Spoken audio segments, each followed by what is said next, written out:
किंवा परवा घेतले जातील आणि जी काही रूपरेषा ठरली आहे त्या रूपरेषेनुसारच ही नावं फायनल होतील। आमचे जे काही महानगराचे अध्यक्ष आहेत, आमदार आहेत, हे मिळून त्या संदर्भात अंतिम निर्णय करतील। नागपूरचं काय सांगाल? इतर ठिकाणी ज्या पद्धतीनं समीकरण दिसत आहे त्या ठिकाणी काही चर्चा झाली का? बाकी ठिकाणी ओव्हरऑल चर्चा झालेली आहे। त्या ठिकाणचे जे प्रमुख आहेत त्या प्रमुखांना आम्ही नेमकं काय करायचं आहे तशा संदर्भातली लाईन देऊ आणि त्यानुसार पुढची कारवाई होईल। सुनेत्रा पवार यांना उपमुख्यमंत्री म्हणून राष्ट्रवादी काँग्रेस पक्षाने प्रेझेंट केले जात आहे। शपथविधी चर्चा आहे असं आहे की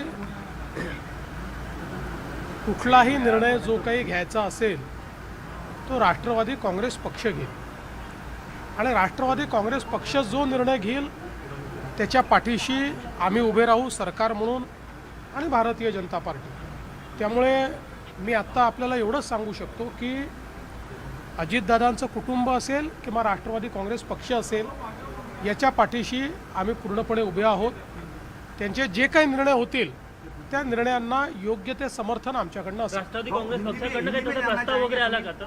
पक्षाकडनं माझ्याशी 2 वेळा चर्चा करून ते गेले आहेत। त्या चर्चेमध्ये त्यांनी त्यांची काय कार्यपद्धती आहे, काय काय ऑप्शन्स आहेत या संदर्भात त्यांनी चर्चा केलेली आहे। मात्र अंतिम निर्णय जो काही असेल तो त्यांचा पक्ष घेईल, त्यामुळे त्या संदर्भात मी बोलणं हे योग्य होणार नाही।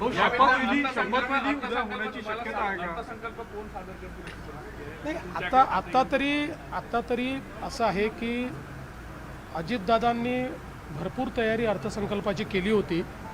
त्यामुळे आता उद्यापासून मी स्वतः लक्ष घालून अर्थसंकल्पाच्या ज्या काही प्रोसेसेस आहेत त्या मी स्वतः पूर्ण करणार आहे आणि मग आम्ही इव्हेंच्युअली ठरवू काय करायचं। शपथविधी काही वेळ ठरली का? शपथविधीची अशी काही वेळ? मी तुम्हाला सगळं सांगितलं आहे, याच्यापेक्षा जास्त सांगण्याला माझ्याकडे काय।